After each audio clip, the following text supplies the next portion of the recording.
Tá, muito bem. Sejam bem-vindos à 8ª conferência do nosso Congresso Virtual de Filosofia e Teologia da Unicatólica, Filosofando e Teologando na Crise.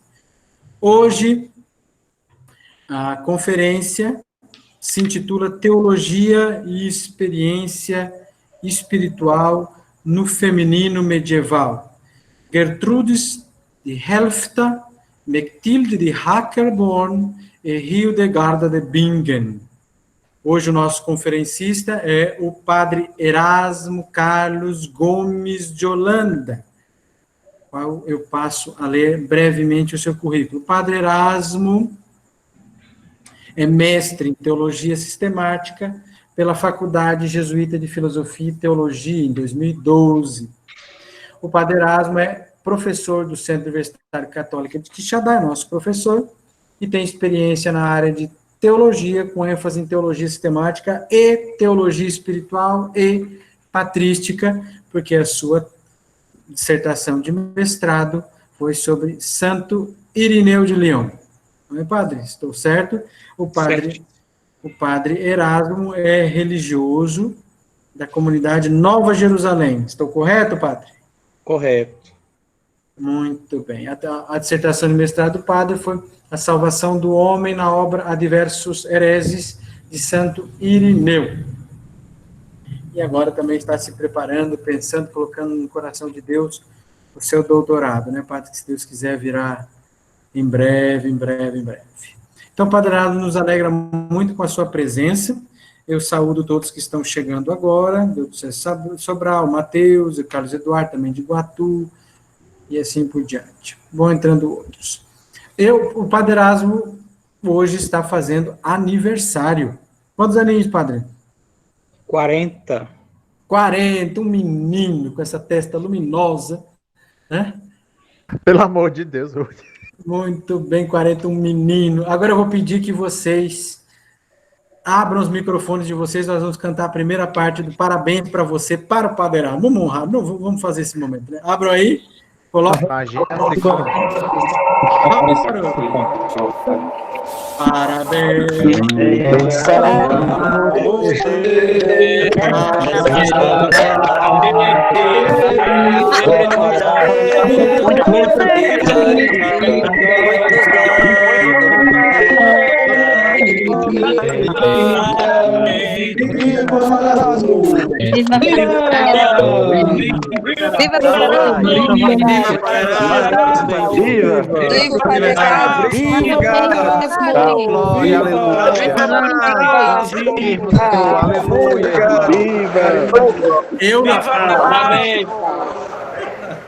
Nossa Senhora de Belfigor! Shalom do Nai. Isso. Eu não sei. Viva Santa Baquita! Rogai por nós. Viva Santa Baquita! Rogai por nós. Viva! Viva Santa Baquita! Tá bom, podem desligar os microfones. Padre Erasmo, Paz e bem a todos. Amém. Padre Erasmo, eu não sei se esse parabéns foi uma oração de língua de crente, se foi uma amostra grátis de Babel, mas vamos agora um pouco para Pentecostes, né? Porque foi uma Babel. Boa noite a todos, né? A nossa palestra é dividida da seguinte maneira. Primeiro, uma pequena introdução ao universo da mística medieval. Depois, alguns aspectos dessa espiritualidade medieval, tanto do ponto de vista geral, como de maneira muito particular do ponto de vista monástico. Porque não podemos esquecer que Gertrudes, Mechtilde e Hildegarda são filhas da regra de São Bento. Elas bebem da regra de São Bento. E a espiritualidade monástica, nesse período, é muito rica. E tem algumas particularidades. Depois, no segundo ponto, nós vamos falar as mulheres de Helfta, porque não dá para falar de Mechtilde separado de Gertrudes. A espiritualidade dessas duas mulheres tem mais pontos de convergência do que divergência. Se você lê a obra de MacTildes, o livro da Graça Especial, e lê o livro de Gertrudes, o Arauto do Amor Divino, não há muita diferença na experiência mística, não há muita diferença na espiritualidade. Depois, no terceiro ponto, vamos falar de Hildegarda, teóloga e mística. Nesse ponto, eu vou me deter na obra intitulada Chívias. Conhece os caminhos do Senhor.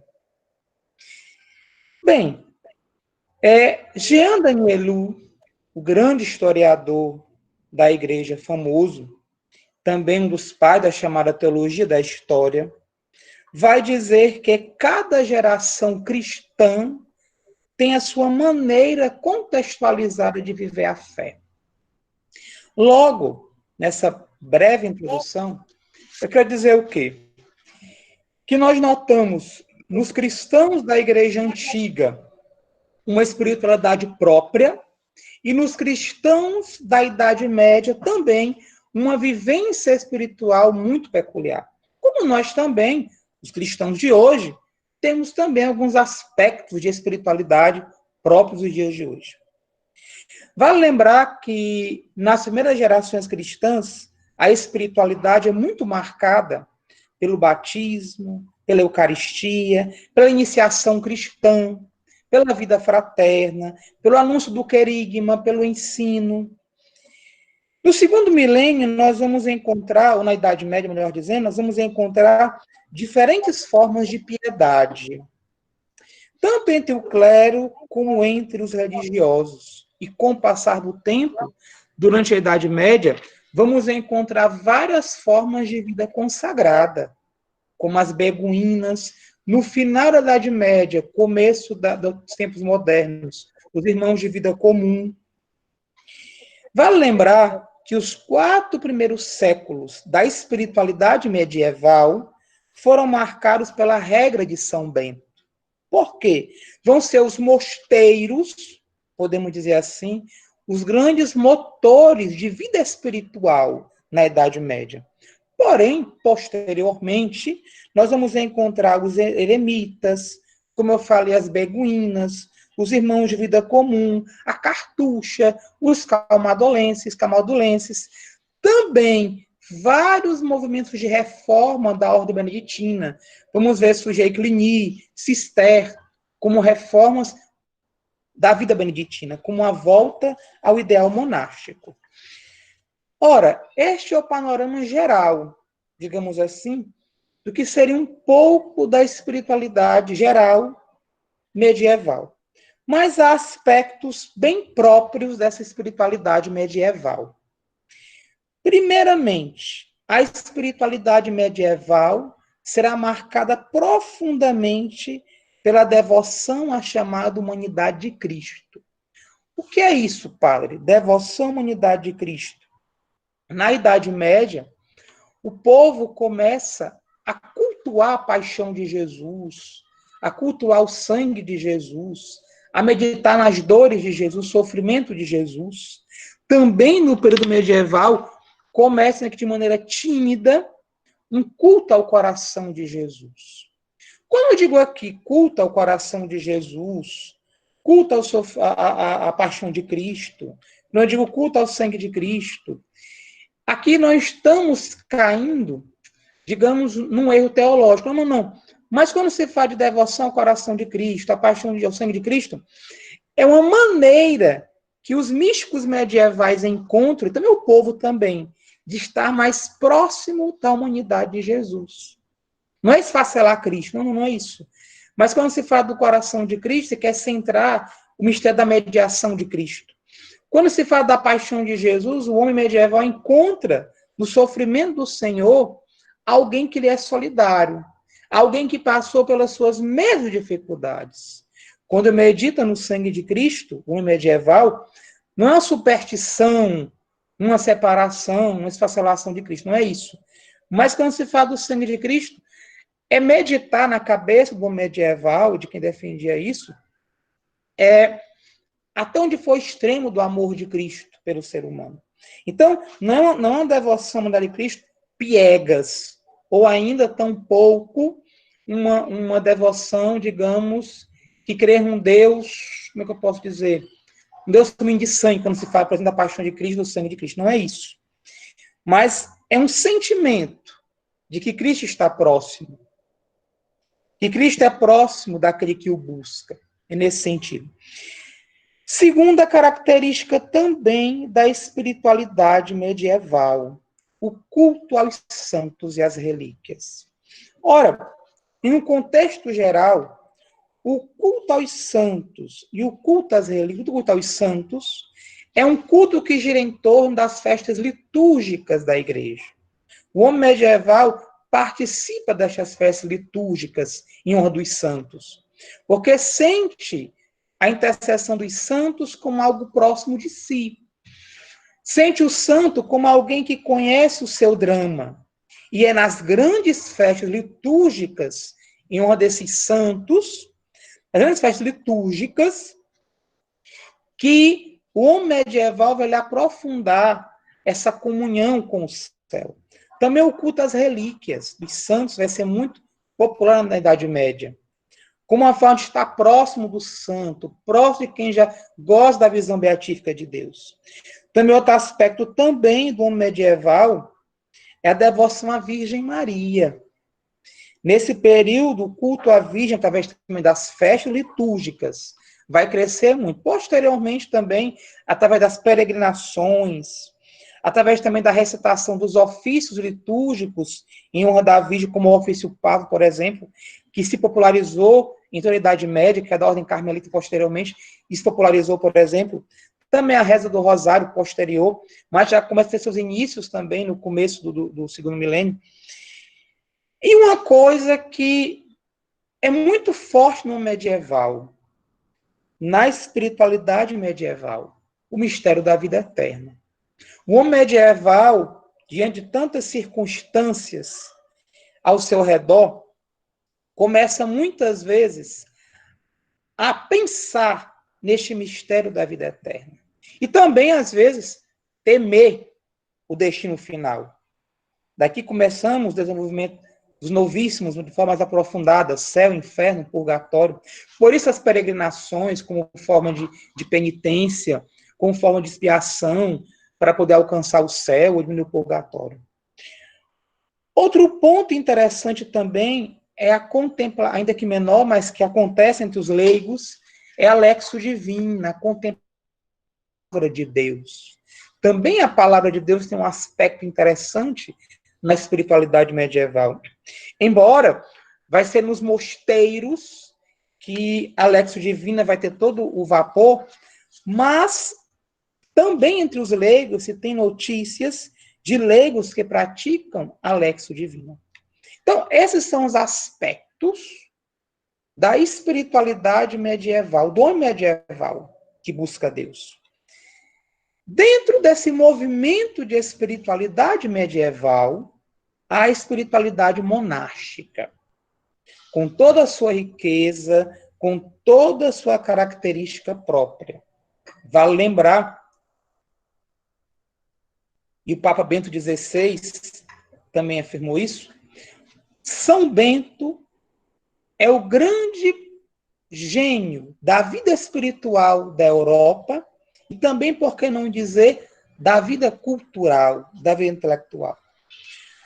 A regra de São Bento organiza de tal forma o mosteiro que torna o mosteiro uma escola de serviço ao Senhor.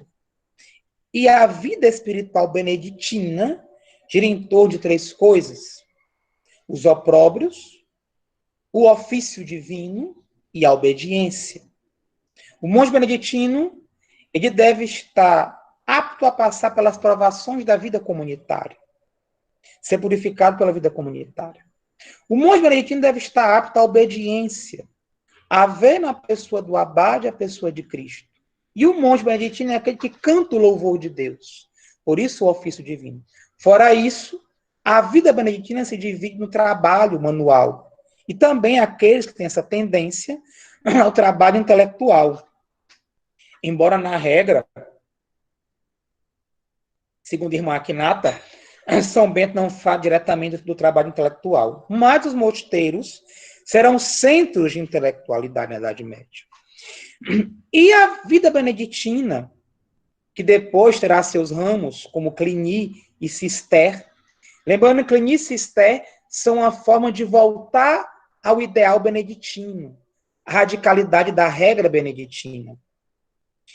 A espiritualidade monástica na Idade Média, baseando-se na regra de São Bento, ela vai ter algumas características próprias.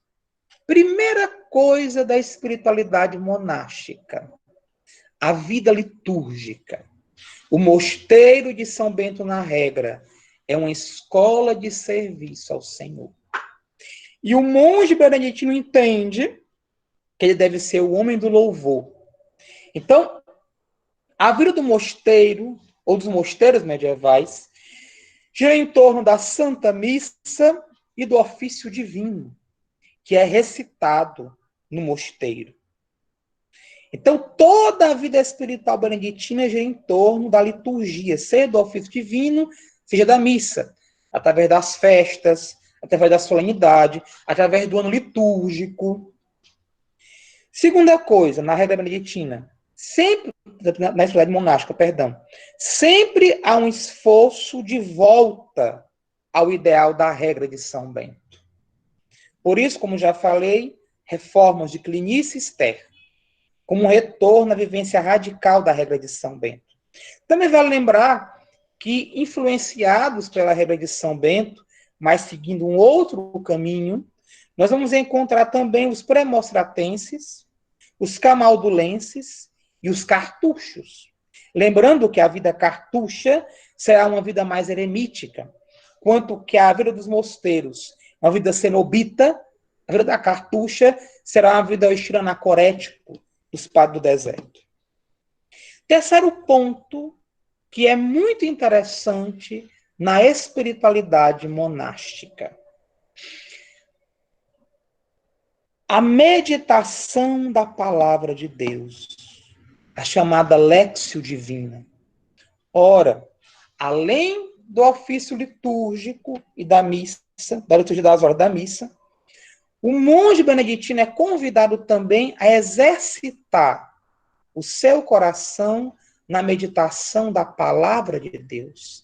A palavra de Deus, na vida monástica, tem um lugar central. É dela que vem a inspiração para a oração. Ela que orienta o monge na intimidade com o Senhor. É ela que ajuda o monge a trilhar o seu caminho de vida espiritual. Então, a palavra de Deus, a Léxio Divina, tem a centralidade. Vale lembrar também que, junto com a meditação da palavra de Deus, vem também o estudo da literatura patrística.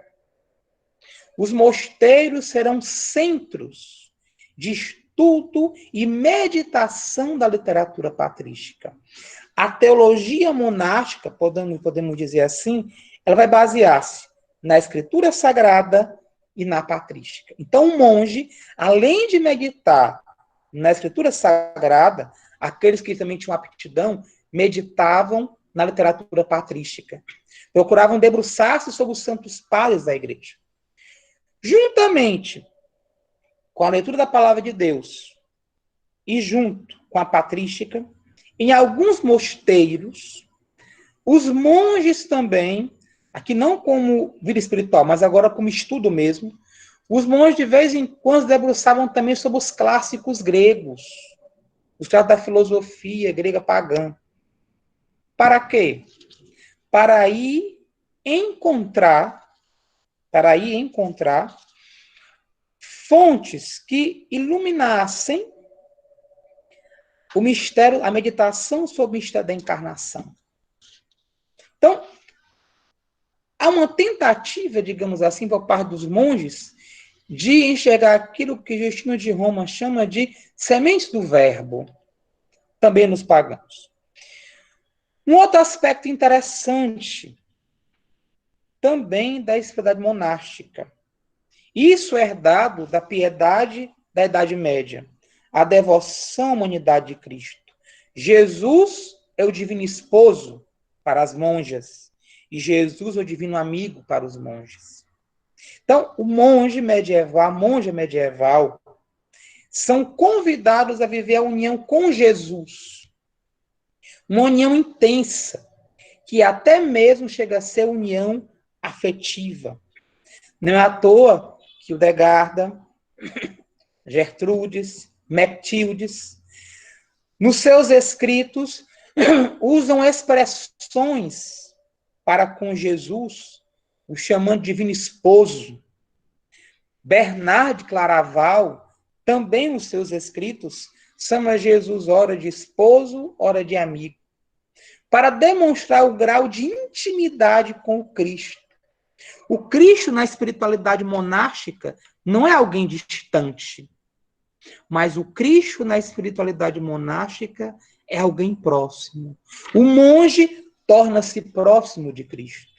O meu fundador, Padre Caetano Minetti Tilesse, tinha na sua cela uma estampa de um monge pregado na cruz. E uma vez eu perguntei a ele, ele me dizia que essa estampa, essa pintura era da Idade Média, para dizer que o monge era alguém unido a Jesus na sua humanidade, tanto no sofrimento como na ressurreição. Porque a vida do monge deveria nada ser do que uma transfiguração do mistério de Cristo, dizia meu fundador, com essa figurinha, que eu já procurei e não encontrei na nossa biblioteca.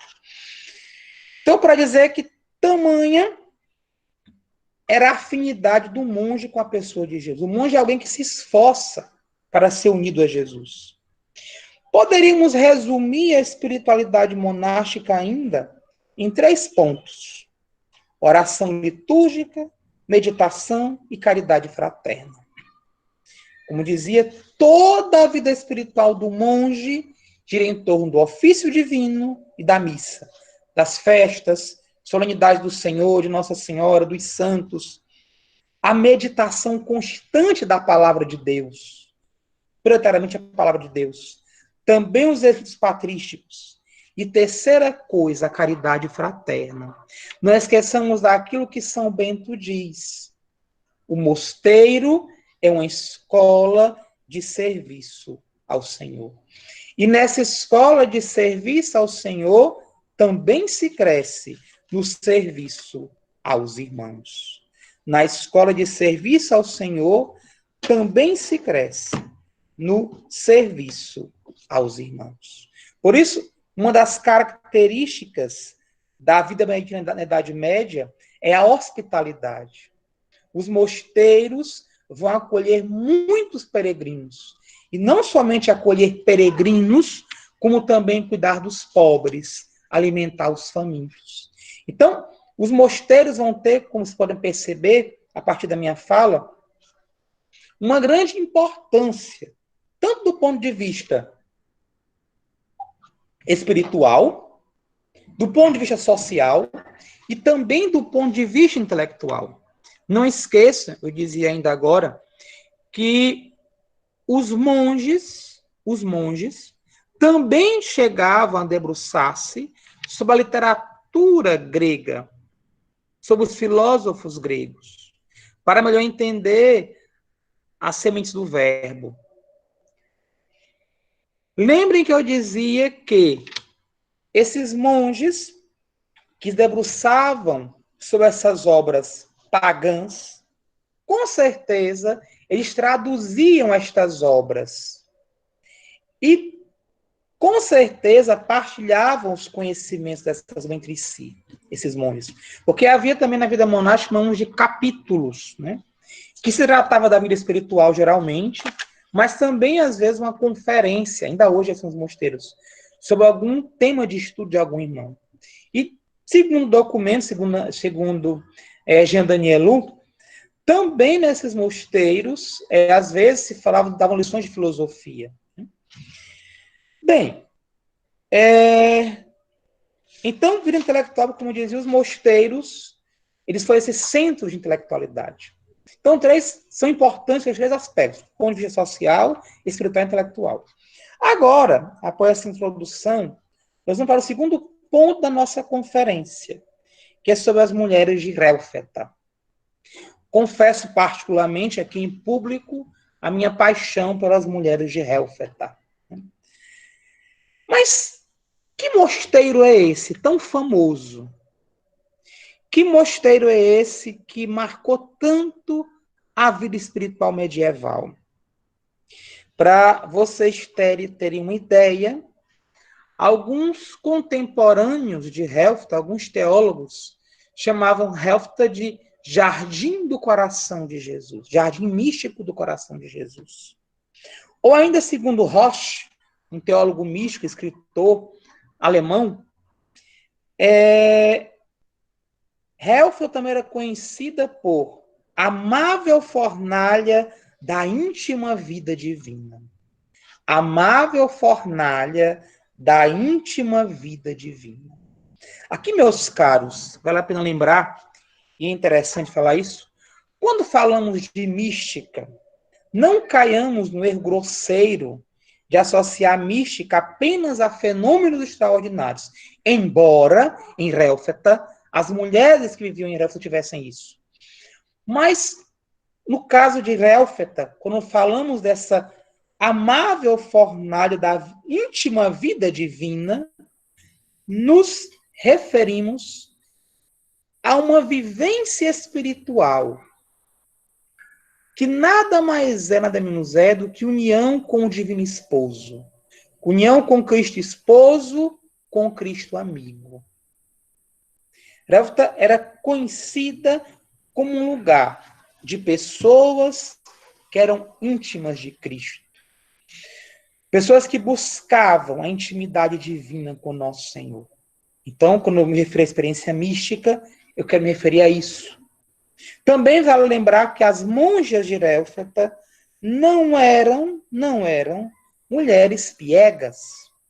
Porque muitas vezes corre-se o risco de pensar que Helfta, você falar de mística, essas coisas, que as mulheres de Helfta, não digo as mulheres de Helfta, não só as 4 grandes, que vou já citar, mas as monjas de Helfta eram educadas na instrução da Escritura e dos padres da igreja. Existe uma frase que é de Gertrudes de Hackerborn, irmã de Mechtildes de Hackerborn, onde ela dizia o seguinte, acerca dela. Ela lia avidamente a Sagrada Escritura e com grande deleite, sempre que podia, exortando suas súditas a mais sagradas leituras e recitá-las de cor muitas vezes. Por isso ela comprava todos os livros bons que podia para a sua igreja, ou pedia às suas irmãs para transcrevê-los. Animadamente promovia entre as moças a aprendizagem das artes liberais, dizendo que, se a busca do conhecimento se perdesse, elas não mais entenderiam a Sagrada Escritura, e a vida religiosa também definharia. Vou repetir. Animadamente promovia entre as moças a aprendizagem das artes liberais, dizendo que, se a busca do conhecimento se perdesse, elas não mais entenderiam a Sagrada Escritura, e a vida religiosa também definharia. Herança de combinar na vida monástica o amor à cultura com o desejo de Deus. A vida monástica de Helfta vai ser profundamente marcada pelo amor à cultura e ao desejo de Deus. O amor às letras no mosteiro de Helfta não era algo separado da compreensão do amor que a monja deveria ter por Deus.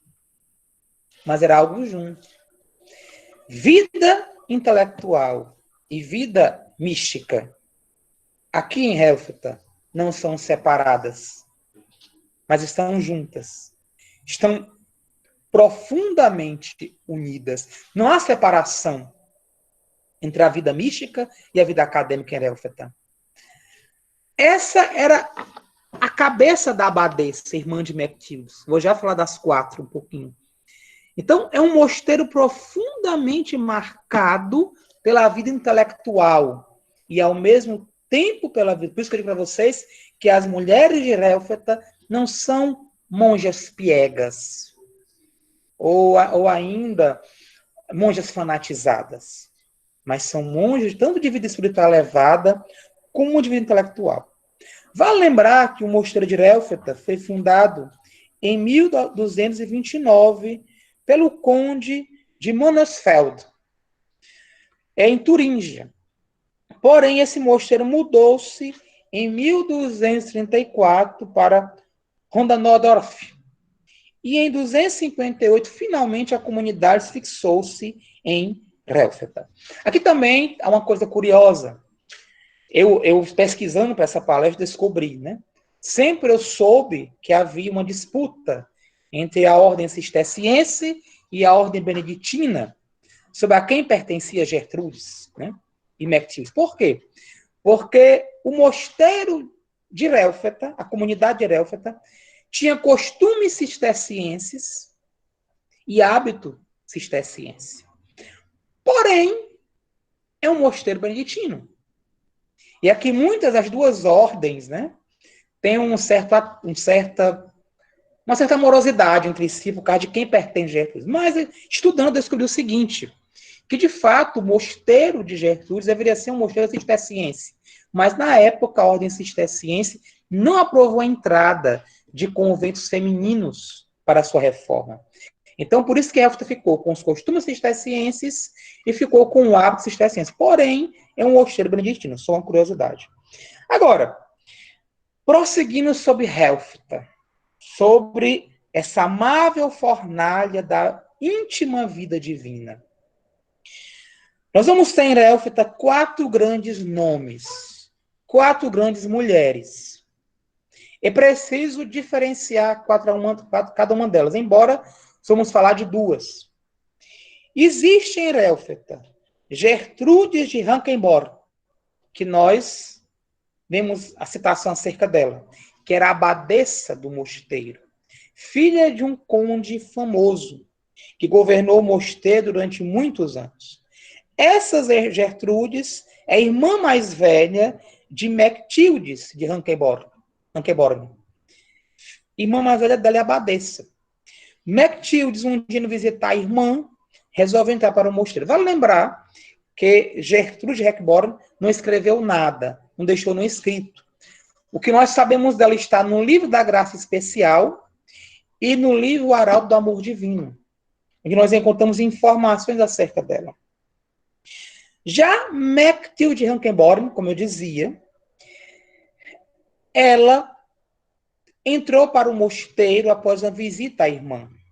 Aos 8 anos de idade, ela ficar no mosteiro. E no mosteiro tornou-se cantora, mestra de coro, e depois tornou-se também mestra de noviças. A ela é atribuída a autoria de um livro chamado Livro da Graça Especial, que tem problemas redacionais. Daqui a pouco vamos falar sobre isso.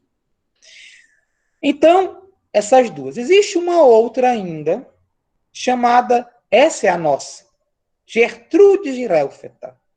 Uma menina pobre, que aos 5 anos de idade foi levada para o mosteiro como oblação. Vale lembrar que na Idade Média, nos mosteiros, os pais poderiam ofertar os filhos pequenos como oblação para o mosteiro. Então, aos 5 anos, ela foi deixada no mosteiro de Relfeta. Porém, o mosteiro ganhará fama por causa dela.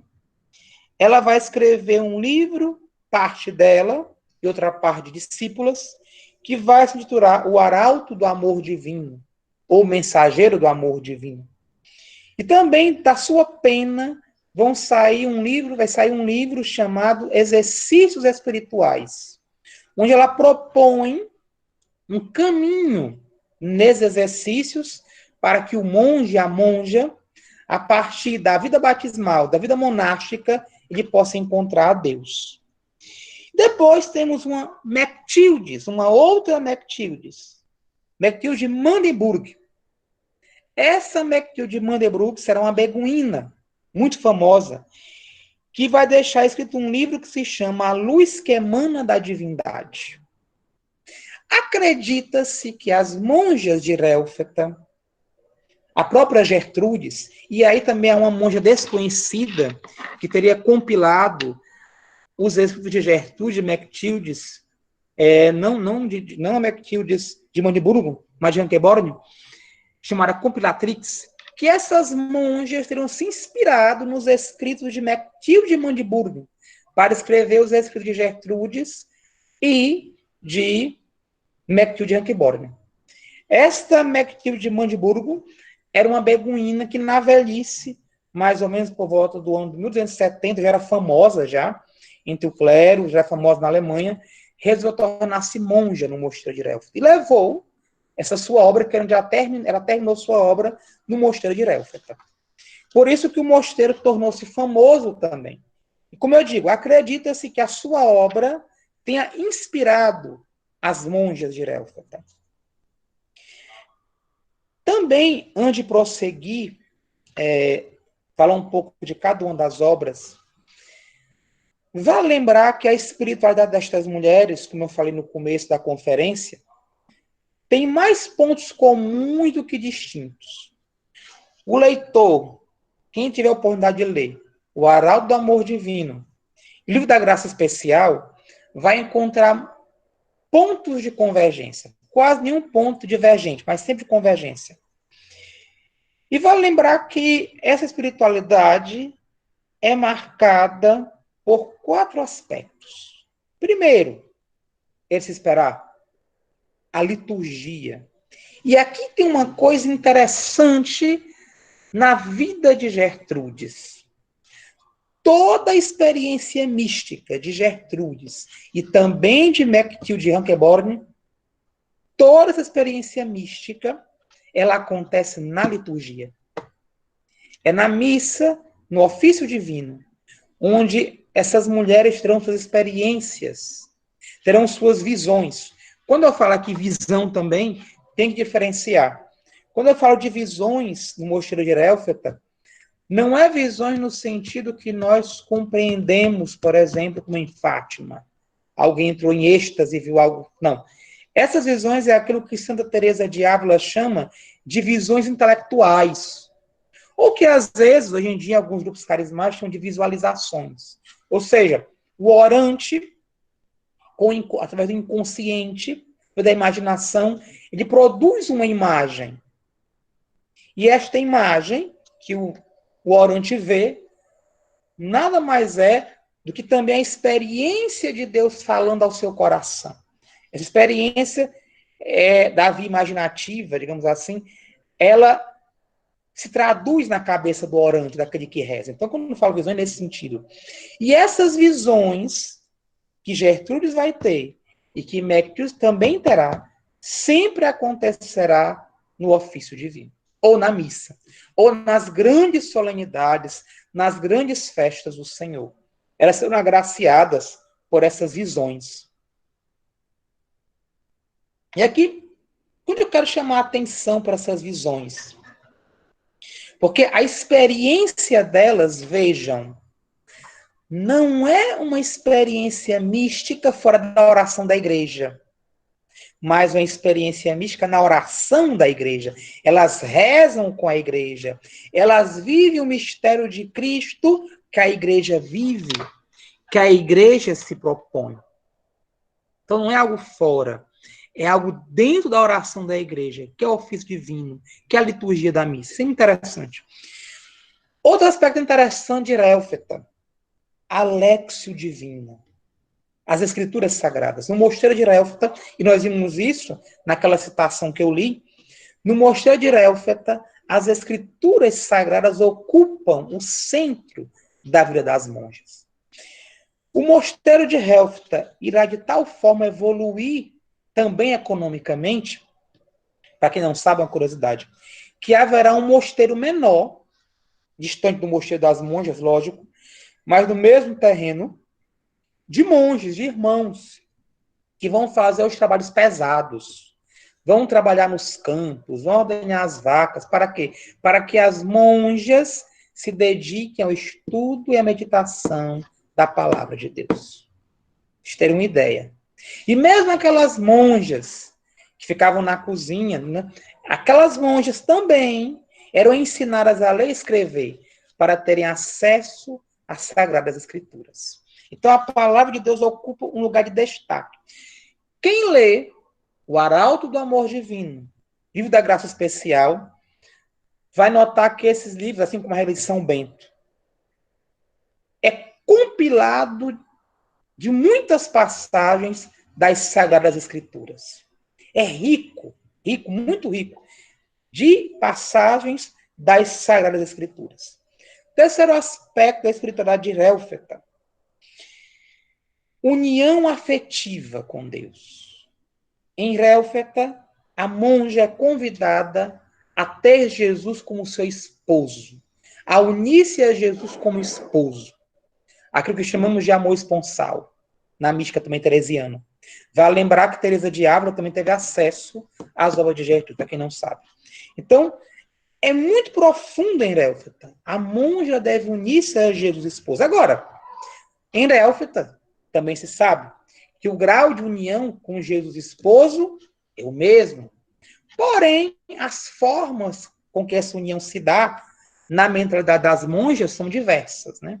Há monjas que estão profundamente unidas a Jesus esposo, mas que nunca tiveram uma visão, nunca tiveram um êxtase, digamos assim, mas têm a consciência que estão unidas a Jesus esposo. Já no caso de Gertrudes e Mectildes, as irmãs têm consciência de que estas irmãs também estão unidas a Jesus esposo como elas, mas elas participam dessa união com Jesus esposo de uma outra maneira.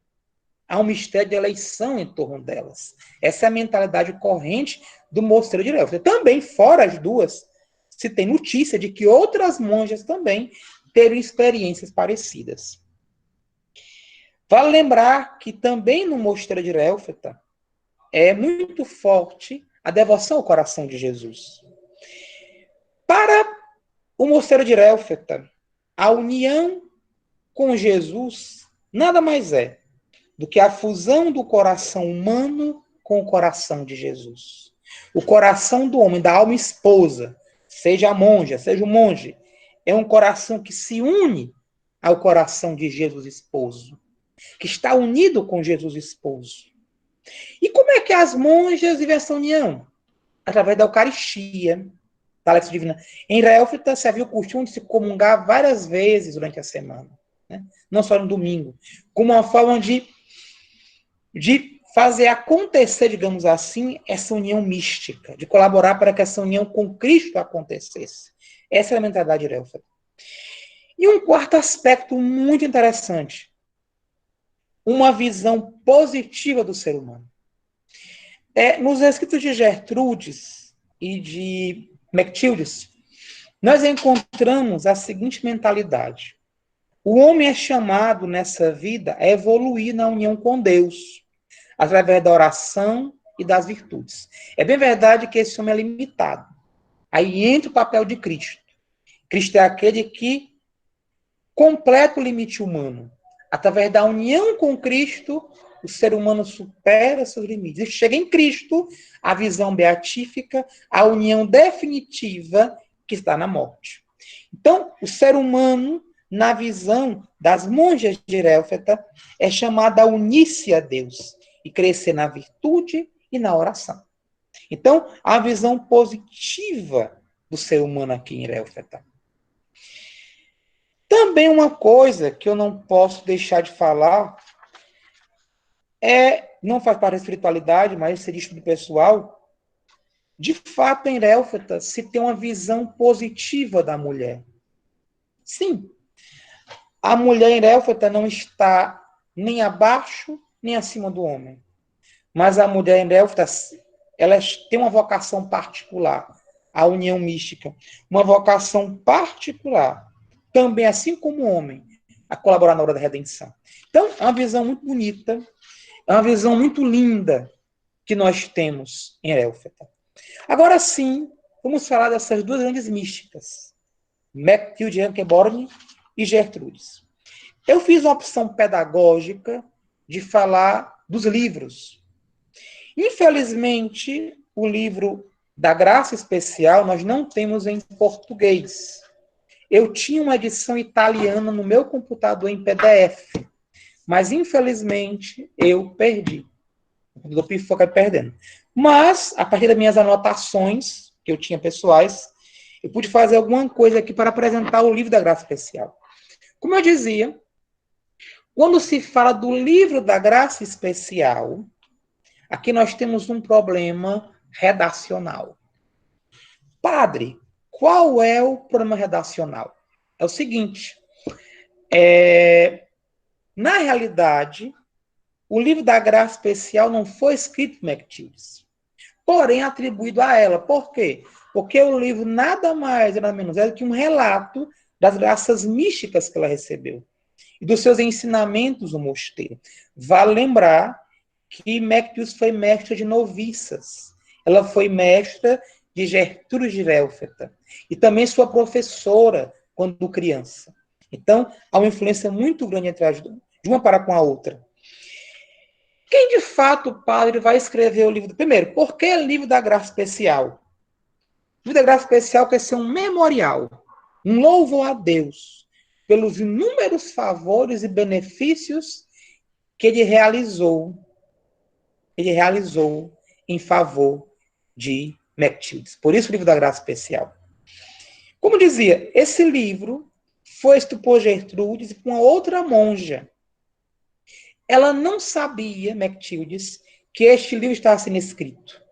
Somente quando o livro terminou de ser compilado, próximo da morte dela, é que as monjas apresentaram este livro a ela.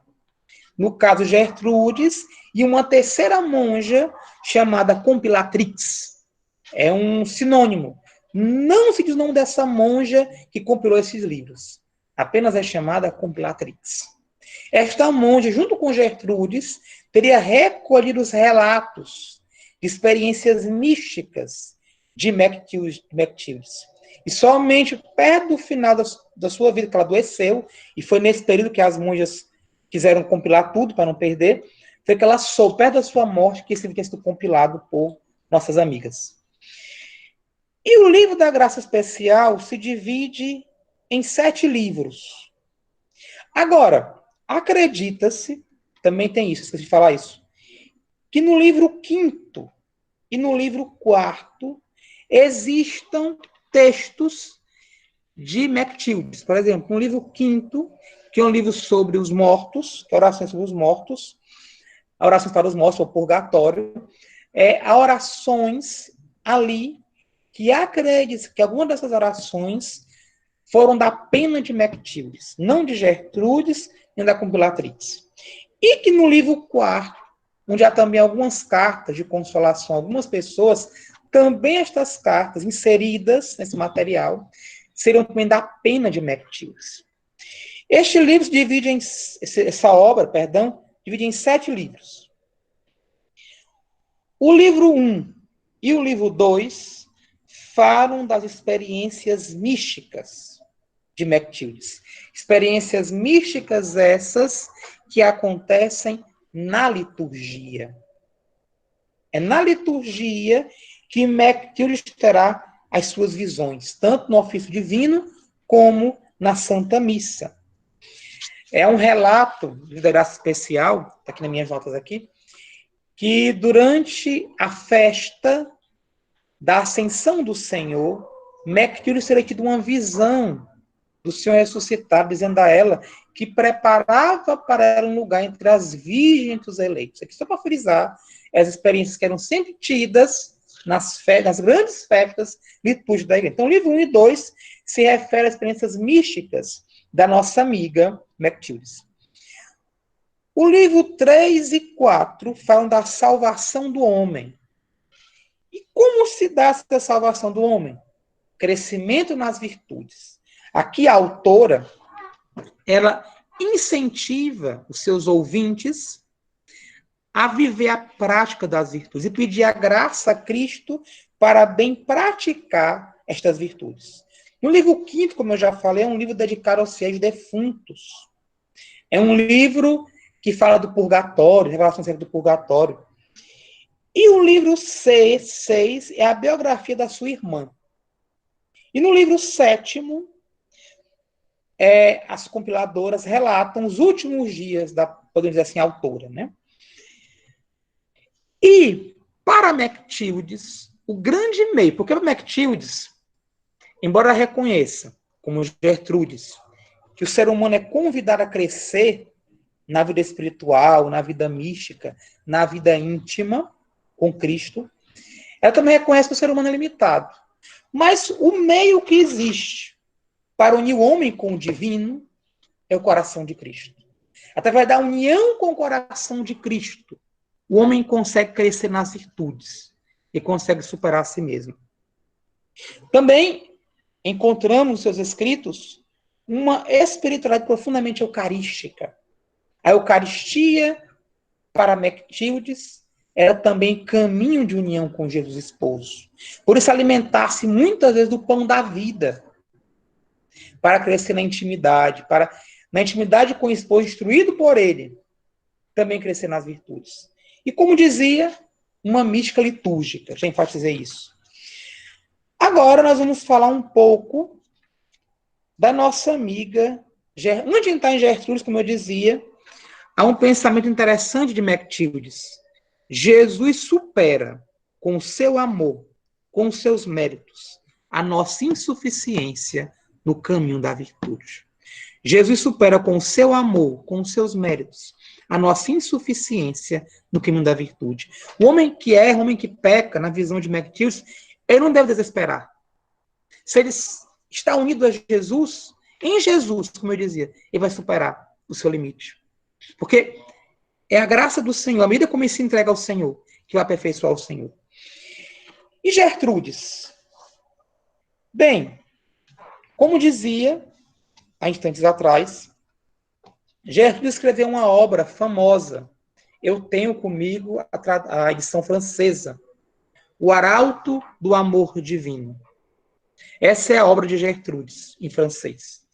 Nós temos uma tradução em português pelas beneditinas do mosteiro de Juiz de Fora, chamado Mensagem da Misericórdia Divina, mas não sei por que essa tradução se vai até o 3º livro. Agora, a livraria Petrus, editora Petrus, lançou a obra integral de Gertrudes em 5 volumes, sendo a tradução literal desta obra aqui. Além de Gertrudes escrever O Arauto do Amor Divino, ela também escreveu uma outra obra chamada Exercícios Espirituais. Esta obra no Brasil foi editada a primeira vez em 1930, pela Abadia do Rio. Na época chamou-se Manual Gertrudiano, porque havia a vida de Santa Gertrudes, algumas orações e ofícios em honra da santa, e no final da obra havia os exercícios espirituais de Santa Gertrudes. Então nós temos em português toda a obra, O Arauto do Amor Divino, traduzida. Né? Infelizmente, não temos liderança especial. Vamos rezar que a Paulo possa traduzir. Bem, falando agora dessas obras, vale lembrar que o livro Arauto do Amor Divino é em parte de Gertrudes e em parte da Compilatrix, que é essa monja que ninguém sabe, que tem esse apelido de Compilatrix, que escreve as obras dessas monjas. Né? O livro 1 e o livro 2 do Arauto do Amor Divino falam da vida mística de Gertrudes. Há uma espécie de biografia. Isso o livro 1 e o livro 2. E o livro 3 traz as conferências espirituais de Gertrudes. O livro 4, as orações e comentários das festas litúrgicas, porque Gertrudes compunha orações, escrevia comentários sobre as festas litúrgicas. E o livro 5, sobre a morte e os últimos dias de Santa Mechtildes, também da abadesa Gertrudes, também nos seus últimos dias. Por isso que apenas o livro 1 e 2 são de fato de autoridade. Agora, para lembrar que após a morte de Gertrudes, provavelmente, o livro 1 tenha tido alguns acréscimos literários para dar um tom geográfico maior, segundo alguns estudiosos da obra do amor, do Arauto do Amor Divino. Agora, uma obra que, de fato, é 100% de Gertrudes é Os Exercícios Espirituais. E é nesta obra que eu quero me deter. Como eu dizia, repetindo, Arauto do Amor Divino são 5 livros. Primeiro e segundo, que realmente são da pena dela. Foram compilados por agora, só que o primeiro deve ter dado acréscimos literários. Do seu testemunho de vida, da sua santidade. O terceiro livro, as conferências que ela dava para as monjas. Essa compilatrix deve ter compilado essas conferências. Depois, as orações e comentários atribuídos a ela nas festas litúrgicas dos santos da igreja. E depois, um livro sobre a morte, o 5º livro, que fala da morte de Gertrude Ankeborn, de MacTild e também dos últimos dias de vida dela. Os exercícios espirituais, o que eles são? Eles nada mais são, nada menos são do que uma proposta de união com Cristo esposo. Agora, existe aqui uma diferença grande com algumas místicas. Qual é a diferença aqui? As outras místicas medievais, algumas, escrevem acerca de graus da contemplação, de graus da vida. De Teresa de Ávila vai fazer isso posteriormente. Mas Gertrudes não. Aqui ela fala do caminho de união com Cristo a partir de 2 óticas. Da iniciação cristã e da vida monástica.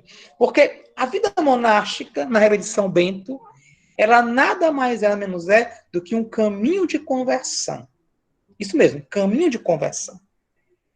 Ora, Gertrudes irá organizar os chamados exercícios espirituais para que o monge e a monja, exercitando o seu coração nesses exercícios espirituais, chegue à união com Jesus. Possa meditar nessa união com Jesus. Os exercícios espirituais são 7. O primeiro exercício fala do sacramento da iniciação cristã, do batismo, da crisma, da Eucaristia, como meios para o cristão crescer na graça. Depois, no livro 2, MacTild vai fazer uma meditação sobre a vestição monástica, sobre a entrada no mosteiro. Ora, se no sacramento de iniciação cristã, MacTild medita, Gertrudes medita na vida da graça, a graça do cristão que começa o seu caminho e tudo mais. No livro 2, ela vai meditar na vida do cristão que busca uma configuração a Cristo através de uma vida de conversão. Porque a vida monástica é caminho de conversão. E ela começa falando da vestição monástica. Apresenta cada aspecto do rito, as bênçãos, e vai comentando cada bênção, cada aspecto do rito. Os livros 3 e 4, 3 a 5, 3 a 5, que são os principais da obra, falam da união mística, através da profissão monástica. Ora, o monge nada mais é, nada menos é, do que alguém que se une profundamente a Jesus. Alguém que está unido a Jesus. E eu gostaria de ler para vocês um trecho da obra.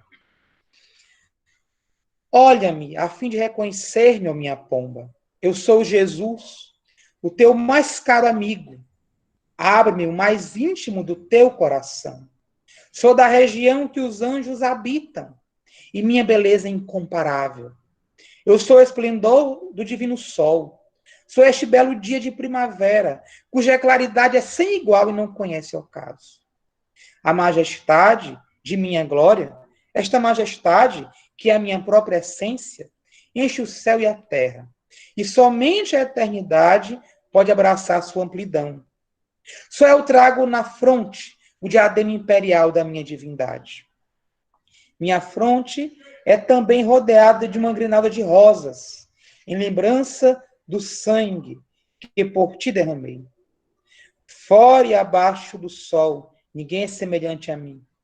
Ao sinal que lhes dou, os coros das virgens puras, como lírios, adiantam-se para mim. Precedo-os na região da vida eterna, nas delícias, cuja fonte é a minha divindade. Nutro-as do gozo de uma felicidade sem fim.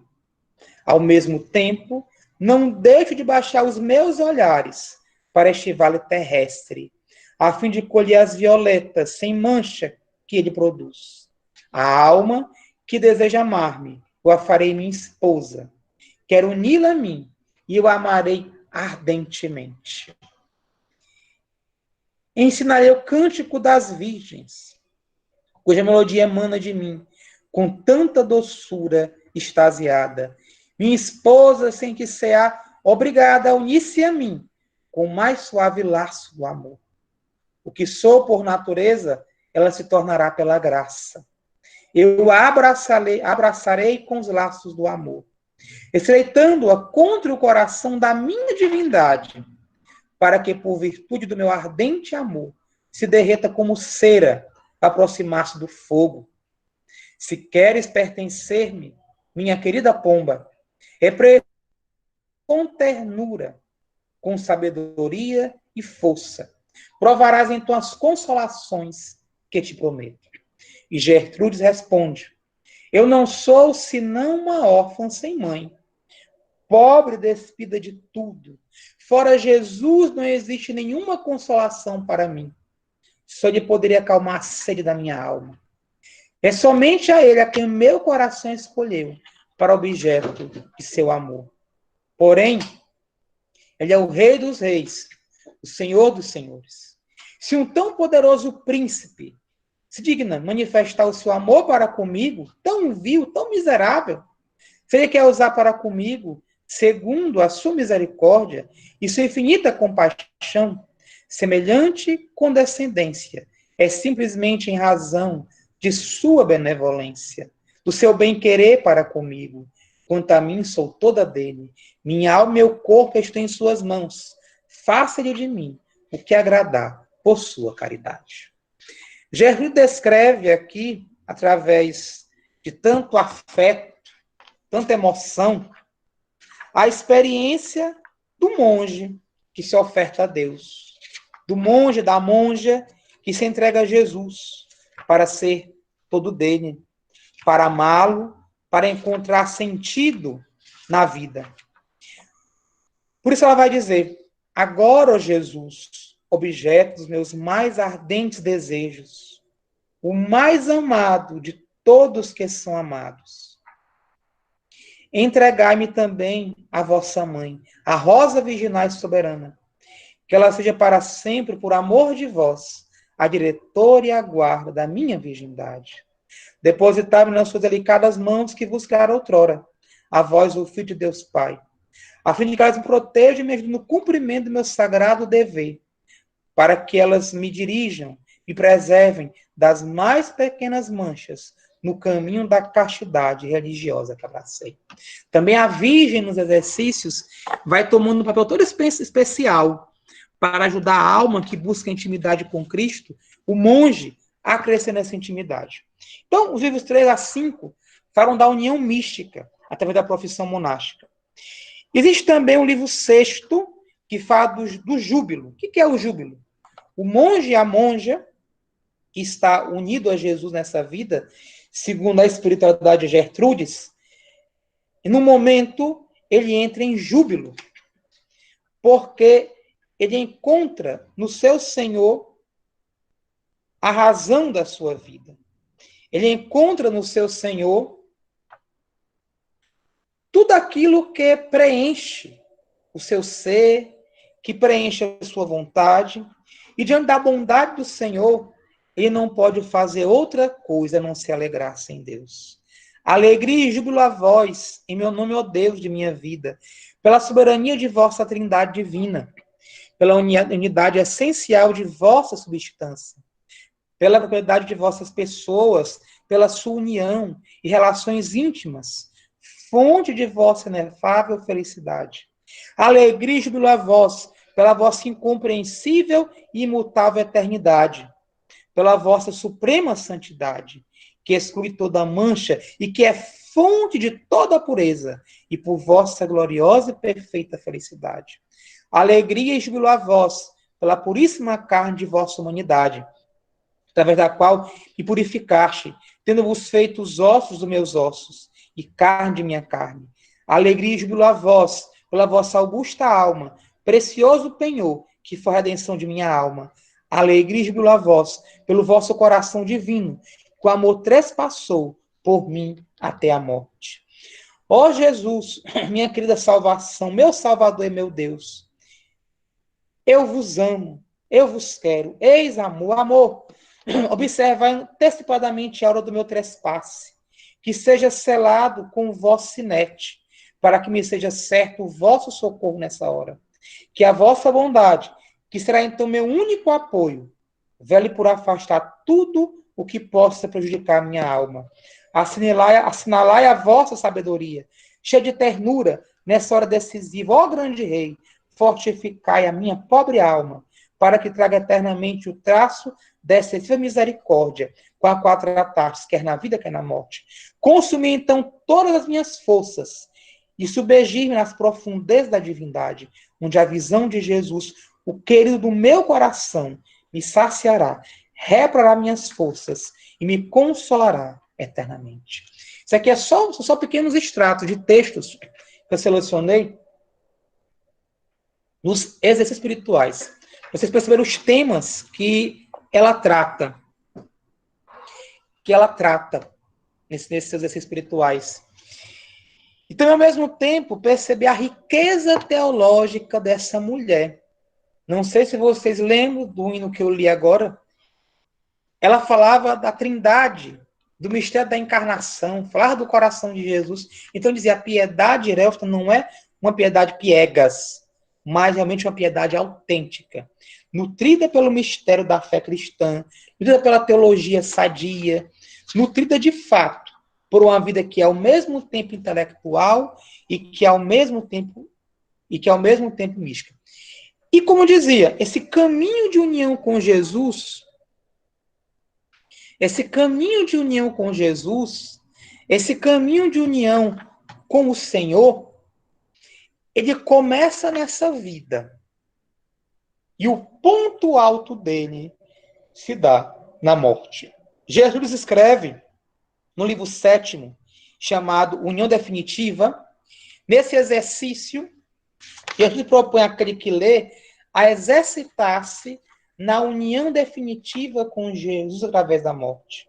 Inclusive, ela compõe um hino à morte. Ó morte de Jesus, morte queridíssima, eis a minha herança de felicidade, que minha alma encontre, pois, em ti, seu refúgio, ó morte.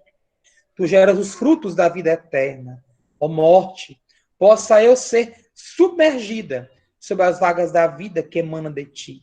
Ó morte, tu és a vida eterna. Debaixo da tua sombra entrego-me uma esperança sem fim. Ó morte salutar, minha alma que habitar no centro dos bens que tu lhe conquistaste.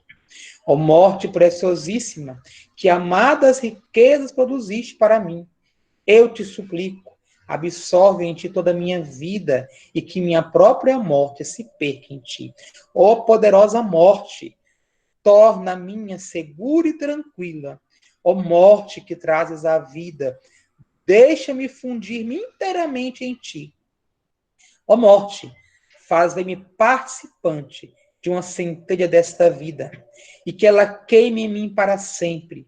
Ó morte gloriosa, ó morte abundante em frutos, ó morte que contém toda a minha salvação, eis o amável contrato pelo qual fui resgatada, o pacto inviolável da minha reconciliação. Ó morte triunfante, morte querida, em ti vejo brilhar uma caridade, a qual nem o céu nem a terra oferece nada de comparável. Ó morte, obra de bondade, eis para o meu coração a fonte de confiança. Ó morte, que nos prodigalizas o teu amor. Em ti estão contidos todos os meus bens. Sê meu guarda, a fim de que minha própria morte se passe, suavemente, unindo-se a ti. Ó morte misericordiosíssima, tu és a minha felicidade. minha redenção, minha riqueza. Eu quero que minha vida e minha morte se desfaçam em ti. Se para mim um trânsito seguro, porque receio que os ladrões me armem ciladas deste mundo, recolhe, pois a minha alma, e põe no tesouro que conquistastes. Que em ti se conclua a minha vida, que em ti eu acho o repouso que me tiveres preparado. Ó, faze que eu expire em ti, e que em ti encontre um sono cheio de doçura. Então, ó morte cheia de amor, tu me guardarás eternamente para ti, como um bem conquistado.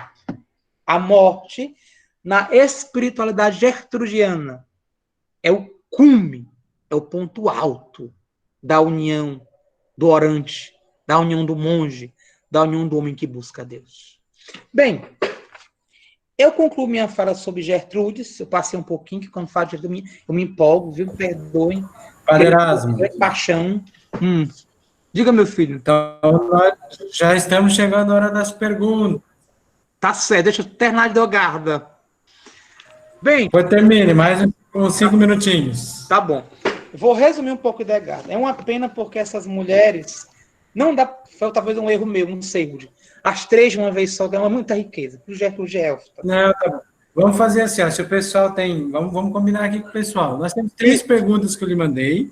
Ok. 3 perguntas interessantes. Eu queria... Mais uns 10... O senhor precisa de mais quanto tempo? Só para nós nos organizarmos também para pensar nas perguntas. O pessoal está adorando, fique tranquilo. O 5 minutos tá bom, tá certo? Vamos dizer assim, ó, Santa Hildegard merece mais uns 10, padre. Vamos lá, mais uns 10 minutos. Isso, pronto, exato. Ela merece isso. Já dá uma homilia. Pronto, ótimo. Bem, uma vez tendo falado das mulheres de Helfet, o meu terceiro ponto da conferência se intitula Hildegarda, teóloga e mística. Bem, a vida de Hildegarda é bem peculiar e parece um pouco com a vida de Gertrudes em alguns aspectos. Ela foi deixada no mosteiro aos 8 anos de idade, também como oblação pelo seu pai. Vale lembrar que a própria Gertrude cita nos seus escritos, Hildegarda, a Hildegarda cita em seus escritos o seguinte, que aos 3 anos de idade ela teria tido a sua primeira experiência mística, teria visto a luz que veio ao seu encontro. Vale lembrar que agora sim, a experiência de Hildegarda, de fato, é experiência estática. É diferente de Gertrude e Mechtildes, que são as chamadas visualizações, ou visões intelectuais, ou visões imaginativas. Agora não. Hildegarda, de fato, ela tinha estados de êxtase. Ela ficava em estado estático, muitas vezes, né? E nesses estados estáticos, durante toda a sua vida, ela fala de uma luz que vai comunicando a ela a vida divina, que inclusive essa luz vai ditando os seus livros e vai ditando conhecimentos, aqui é muito curioso, conhecimentos que ela não tem. Isso é muito curioso. Vale lembrar que Hildegarda, aos 8 anos, como falei, foi deixada no mosteiro beneditino masculino, cisterciense, perdão. Junto a esse mosteiro existia um pequeno mosteiro de monjas, cuja prioresa era a irmã Juta, que foi a sua educadora. Porém, Hildegarda, no mosteiro, sofreu muitas doenças. Ao mesmo tempo que tinha essas visões, esses estados de êxtase, Hildegarda também, ela muitas vezes adoeceu, doenças misteriosas. No filme, Hildegarda de Bingen mostra isso. Ela como que morria, talvez uma catalepsia, não sei, e depois voltava à vida, né? Doenças bem, bem pesadas que ela tinha, na época dela lá. Em 1114, tentando resumir, gente, ela fez seus votos perpétuos. Também nesse período, ela será eleita abadesa e vai desmembrar sua comunidade daquele mosteiro beneditino. Cisterciense, fundando um outro mosteiro. E por que ela desmembrou? Porque muitas vezes as monjas elas queriam ter um pouco mais de liberdade. tanto na vida de oração, como também na vida intelectual. Eu falava que em Réufeta, e também os mosteiros beneditinos, haviam clássicos pagãos, nível de literatura secular. Mas, com o passar do tempo, muitos mosteiros beneditinos também, em nome de uma volta à pureza da regra de São Bento, foram proibindo aos seus monges o contato com estas obras, quando os copistas teriam acesso. Isso no tempo posterior, que é o tempo de Hildegard, tá certo? Então, alguns desses mosteiros cistercienses, né? Esses mosteiros cistercienses masculinos vetavam o acesso, não de uma pureza, do retorno à religião, vetavam o acesso a essas obras filosóficas. E Hildegard incentivava as monjas a lerem tais obras filosóficas. Ao mesmo tempo, a vida de Hildegard, os seus êxtases, pareciam incomodar um pouco aquela comunidade, ao ponto de que houve a cisão, né? A comunidade masculina para um lado, a feminina para o outro.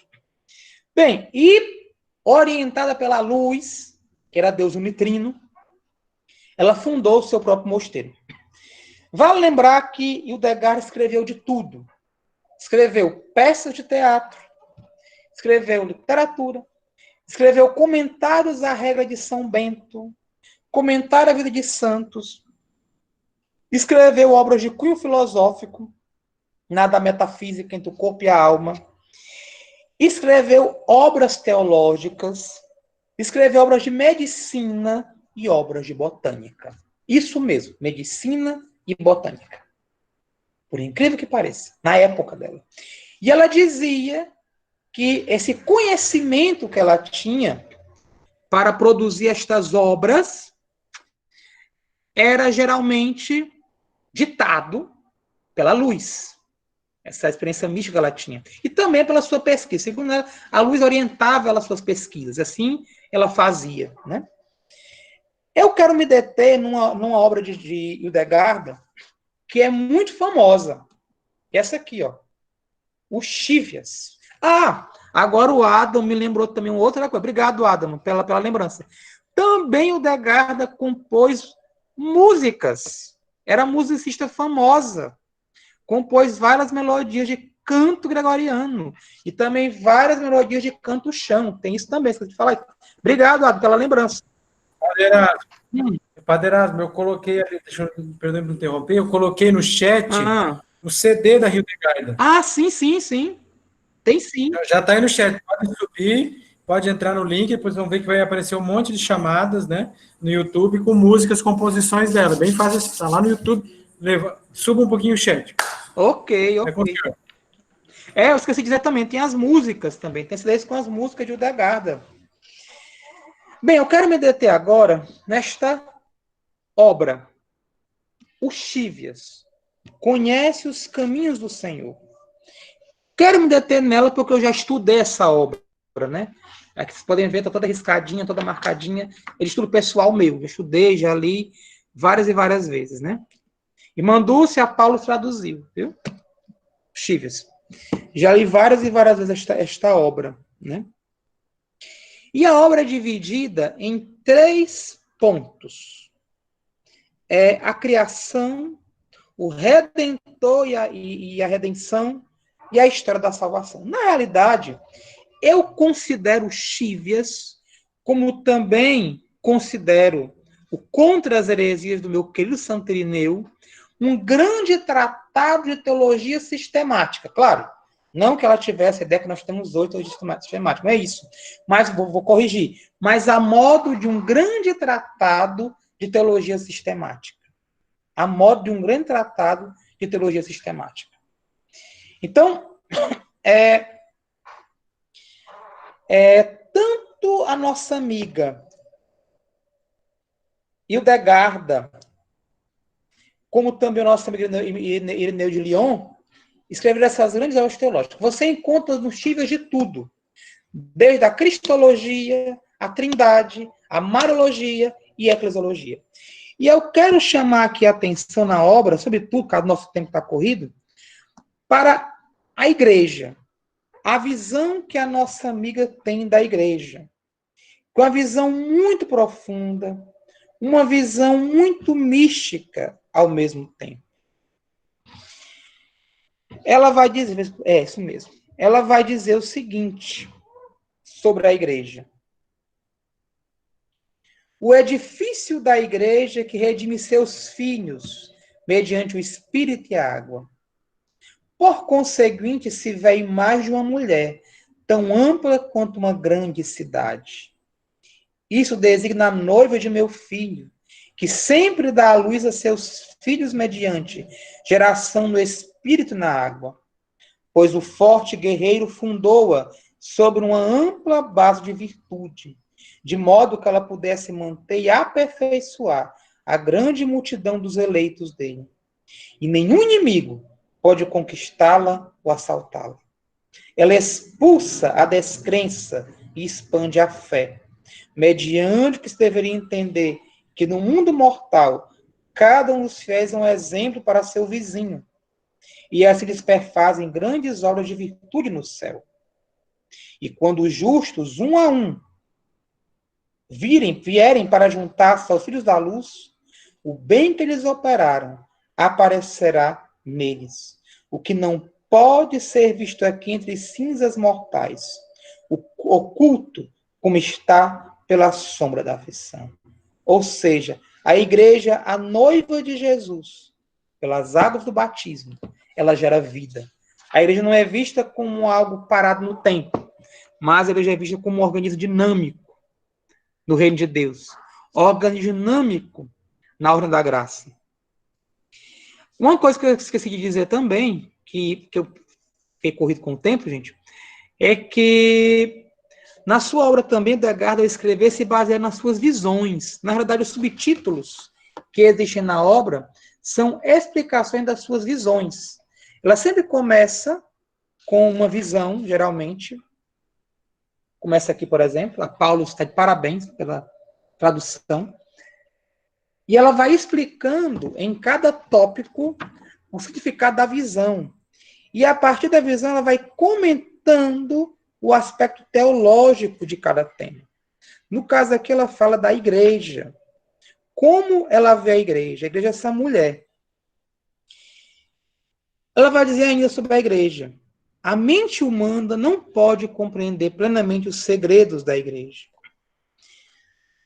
Não se pode perceber todo o seu vestuário, que quer dizer que o intelecto humano sobrecarregado pela frágil debilidade não pode compreender inteiramente seus segredos, exceto que ela está ataviada com grande esplendor e senti-la com lúcida serenidade, pois o verdadeiro sobre por toda parte ao redor dela, mediante a brilhante inspiração do Espírito Santo e seus mais atraentes adornos de virtude. A igreja é adornada de virtudes. A igreja, ela é, na visão da nossa amiga Gertrude Gelfeta, essa noiva de Cristo que produz vida. Ainda acerca da Trindade, ela vai dizer uma coisa interessante. Por conseguinte, vê-se uma luz brilhante, que sem nenhuma falha de ilusão, deficiência ou engano, designa o Pai. É nessa luz a figura de um homem da cor de uma safra, o que sem nenhuma imperfeição de obstinação, inveja ou iniquidade, designa o Filho, que foi gerado do Pai na divindade, antes do começo dos tempos, e em seguida, dentro do tempo, foi encarnado no mundo, na humanidade. Essa estava toda inflamada por um suave fogo ardente. O fogo que, sem nenhuma falha de aridez, mortalidade ou escuridão, designa o Espírito Santo, porque o unigênito de Deus foi concebido na carne, e nasceu da Virgem no tempo e derramou a verdadeira luz no mundo. Mas o Pai é declarado através do Filho, o Filho através da criação, e o Espírito Santo através do Filho encarnado. Como? Foi o Pai quem gerou o Filho antes dos tempos. O Filho é aquele mediante o qual todas as coisas foram feitas pelo Pai, quando as criaturas foram criadas. E o Espírito Santo é aquele que, na aparência de uma pomba, apareceu no batismo do Filho de Deus antes do fim dos tempos. Vejam a percepção teológica, os problemas que a nossa amiga deseja trabalhar. E ela trabalha isso a partir das suas visões. Essa é a visão da Trindade que o Degarda teve. Então, ela vai explicar cada ponto desta visão. Sem dúvida, o Chivias é uma obra importantíssima para a teologia mística, porque nós encontramos no Chívias uma mística que faz teologia a partir da experiência espiritual, a partir da experiência com o transcendente, com o divino, e ao mesmo tempo, essa mesma mulher faz leituras de obras filosóficas pagãs, profanas, ao mesmo tempo essa mulher se exercita uma filosofia, a teologia, a partir da sua experiência com Deus, com o transcendente. Essa mulher produz teologia. Quero encerrar, responder as perguntas, dizendo que essas três mulheres, para nós teólogos, e também para as mulheres teólogas, irmã Dulce, e outras que estão aí me escutando, também a gente pastoral que estão conosco, Arimar, está aí Arimar, irmã Dulce, irmã Ju, a outra irmã de Belo Horizonte, que eu não recordo o nome, que também é Dulce, né? Essas teólogas têm muito a nos inspirar na nossa produção acadêmica. É bem verdade que a teologia, ela não pode deixar de lado o seu estado epistemológico enquanto ciência. Verdade.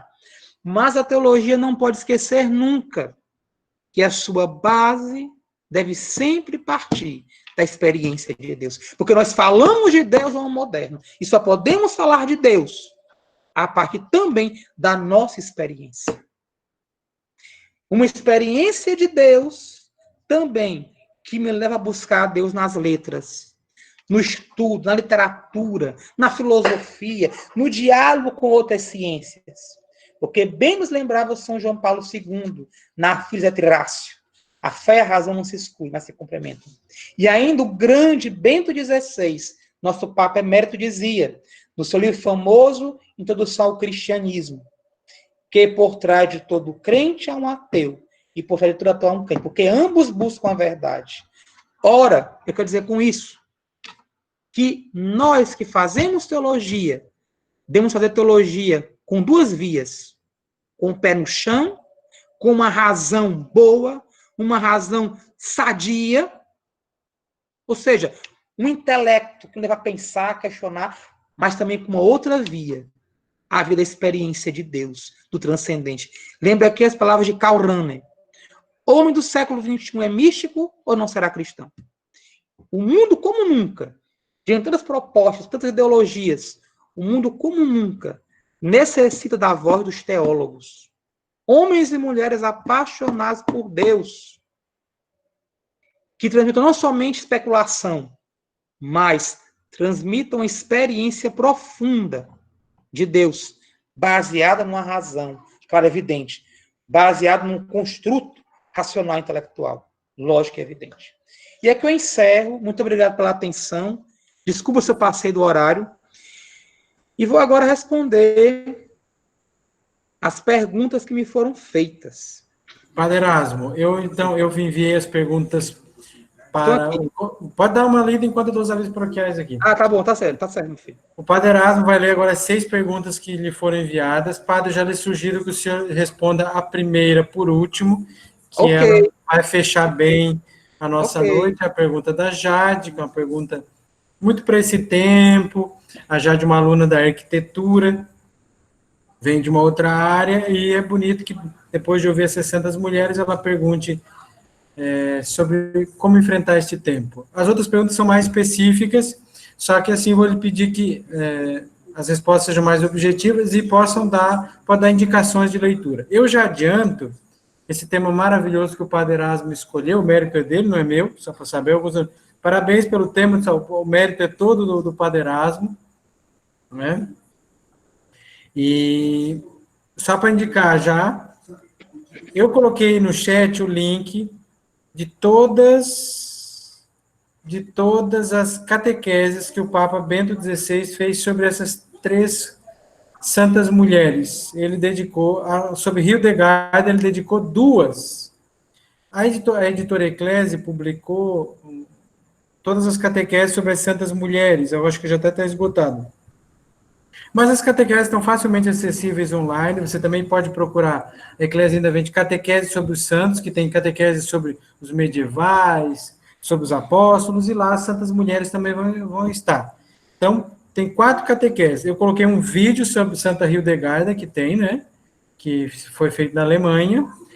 tem o CD dela, um CD dela não, porque ela não lançou, né, mas um CD com as músicas dela, e um curta-metragem sobre, eu até identifiquei aqui, não sei se até o Padre Erasmo já viu, Um de São Paulo, né? Feito em São Paulo, não é isso? tem uma curta-metragem sobre a Matilde de Hackerborn.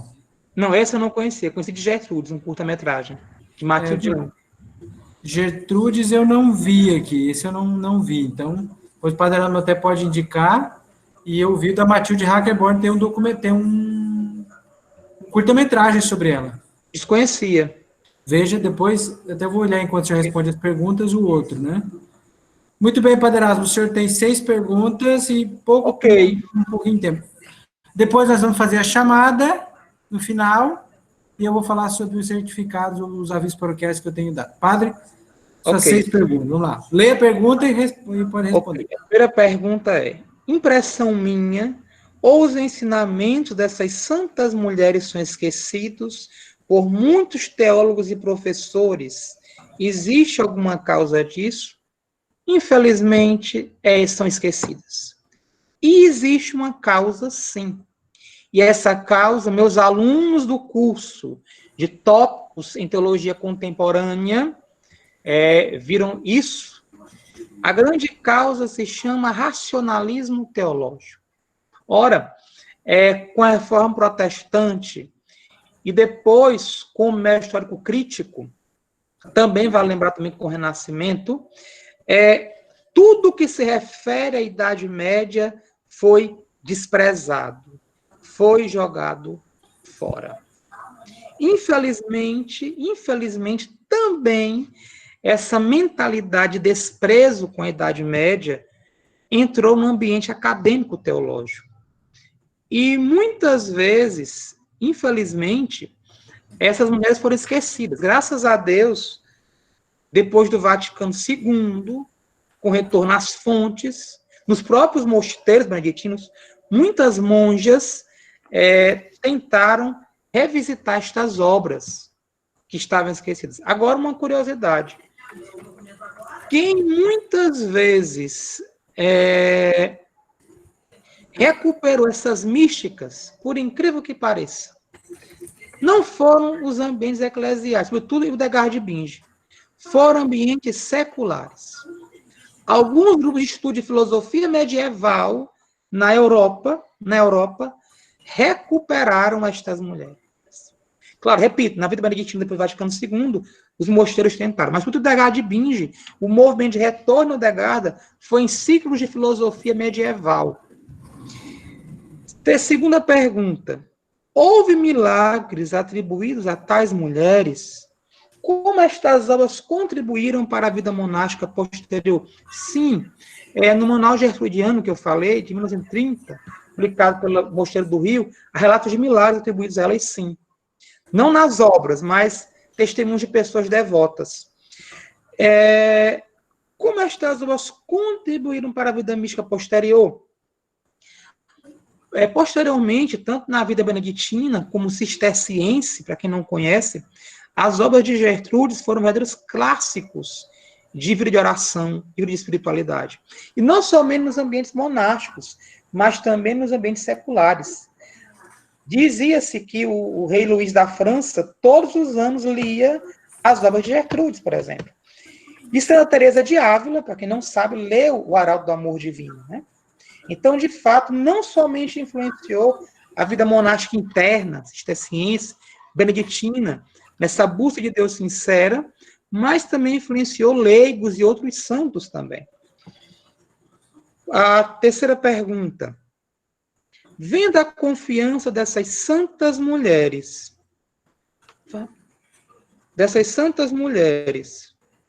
perdão, deixa eu ver que um problema aqui. Peraí, no meu celular aqui, gente, peraí. Vendo a confiança, o pessoal me ligando. Vendo a confiança dessas santas mulheres no Deus Altíssimo, nos momentos de dificuldade, qual seria hoje a palavra-chave para que também nós possamos viver ainda mais nossa espiritualidade nesse momento difícil que vivemos? Eu tenho uma palavra, que o meu fundador formado, na vida, foi meu fundador que me apresentou essas místicas, né? Na Mística das Ciências, Beneditina dizia: entrega a Deus, abandono nas mãos de Deus, não há outro meio. Padre, mas o senhor fala parece algo tão fácil. Não é fácil. Mas é saber que mesmo com momentos como este que estamos vivendo, mesmo que a história pareça às vezes não caminhar conforme o projeto de Deus, não devemos perder a esperança, que nós cremos no homem que venceu o mundo, no homem que tem as chaves da vida e da morte. E cremos que se Deus é o criador deste mundo, então Deus, ainda que não sintamos, ainda que não percebamos, Deus está conduzindo essa história para a grande transformação no final dos tempos. Então, cabe a nós aquela entrega radical do nosso ser, de nós mesmos a Deus. Confiança mesmo, sabe? De que Ele está conduzindo a nossa história, tanto a nível pessoal, como a nível social, a nível universal. A outra pergunta. Padre Erasmo, algumas dessas espiritualidades são frutos da abadia de Cluny na França? Haja vista a importância da citada abadia na vida espiritual e social da Alta Idade Média Ocidental, dando frutos até a Revolução Francesa, em 1789, Cluny não teve contato com os mosteiros da Alemanha, até onde eu saiba. Então, Évora tem um caminho próprio. E também o mosteiro de Degarra tem um caminho próprio também, né? Então, Cluny não tem nenhuma influência sobre esses mosteiros, até onde eu saiba, né? Embora, repito, Cluny tenha sido uma reforma muito importante para a vida monástica, que até influenciou outras reformas de fato. Mas não no caso de Relf, nem no caso do mosteiro de Degarra. Uma pergunta muito pertinente que eu achei. Como fazer uma leitura dessas santas mulheres na atualidade, na atual realidade, de compreensões de experiências místicas mais voltadas ao sentimentalismo ou experiências semelhantes? Eu sempre partilho com o professor Rude as minhas angústias sobre a vida espiritual. Acho que ele deve lembrar, né? Sempre compartilho com ele. Compartilha mesmo. A gente compartilha mesmo, né? As minhas angústias de certos grupos, pessoas, que às vezes buscam uma espiritualidade, uma mística, como eu posso dizer, muito fora da realidade. Vocês podem ver que Gertrudes, McTilde e Degarda eram mulheres inseridas na sua realidade, no seu contexto histórico. Então, para mim, o melhor caminho para não cair nesse sentimentalismo, primeira coisa, contextualizar as três. Ter ciência do contexto que elas estavam e perceber como elas estavam inseridas nesse contexto histórico, social, religioso. Primeira coisa. Segunda coisa, uma leitura atenta ao passado, mas também uma leitura atenta ao hoje. Em que a nossa união com Cristo pode nos motivar também a contribuir para a transformação da nossa realidade, do nosso redor. Isso é interessante também. E terceira coisa, que eu acho essencial, uma oração sincera. Como assim uma oração sincera, padre? Uma oração que vem do coração. Uma oração que me torne amigo de Deus, mas ao mesmo tempo consciente de quem eu sou. Porque o grande problema hoje é que as pessoas desassociam espiritualidade e vida, humanidade e espiritualidade. Existe um grande perigo hoje em muitos grupos e movimentos a nível eclesial e também fora do nível eclesial, de buscar uma santidade fora da vida, uma santidade que não contempla o aspecto humano. Eu sempre digo para os meus dirigidos seminaristas, a santidade perpassa a humanidade. Então, nós devemos esses passos, contextualizar bem essas mulheres, fazer uma releitura, levando em conta os apelos de hoje e de ontem, e uma vida de oração sincera. Eu acredito que a gente não cai nessa mística fora da realidade, que muitas vezes está por aí, e nem tão pouco numa santidade inalcançável. Se você ler o Arauto do Amor Divino, o livro da Graça Especial, e outros escritos de Hildegard de Bingen, você percebe que elas deixam parecer a sua humanidade. Quem realmente são. Quem realmente que não, elas não têm uma sombra para guardar. Deus parece quem realmente são. A sua identidade como pessoas. E a última pergunta. A pergunta que tenho, talvez, não tem nada a ver. Mas é de como nos curar da ansiedade. Confiar mais em Deus, principalmente durante toda essa epidemia que estamos passando. Minha irmã, tem tudo a ver. Porque, por incrível que pareça, apesar de Erélfita ser esse centro de espiritualidade, e também, posteriormente, o mosteiro de Hildegard, ao redor desses mosteiros, a situação não era tão fácil. Haviam guerras, haviam disputas. O próprio mosteiro de Erélfita, por exemplo, foi vítima de disputas. Após a morte de Gertrudes, o mosteiro foi atacado, foi fechado. Várias vezes o mosteiro de Erélfita foi fechado e voltou. Então, como é que essas monjas tinham essa vida tão íntima com Deus, não tinham depressão, ansiedade, nunca tinha guerra, tinha isso, tinha aquilo? Aquilo que eu disse ainda agora. Elas tinham uma entrega confiante a Deus. Não era intimismo, mas era saber que a sua entrega total e radical a Deus era também intercessão pelo mundo. Elas também se preocupavam com o que acontecia ao seu redor. Não eram mulheres alienadas à realidade. Então, filha, você que perguntou, para mim, a melhor coisa, e eu tenho feito muito isso, eu tenho tido muitos problemas na minha paróquia, por exemplo. Muitas pessoas faleceram na nossa paróquia, pessoas próximas a nós, que a gente tinha um afeto. Mas uma coisa eu tenho feito, me entregar cada dia a Deus. Porque eu sei que Ele está a conduzir a nossa história. Espero ter respondido a tua pergunta. Um abraço a todos e muito obrigado pela participação na conferência. Padre Erasmo, meu amigo, primeiro de tudo, quero falar como amigo nesse dia do seu aniversário, como é bom ouvi-lo, como é bom tê-lo conosco. Dou meu testemunho aqui, Padre Erasmo, meu amigo, que Deus me deu, que a vida me deu, e eu tento ser um pouco menos racionalista vendo a fé dele, né, porque a gente...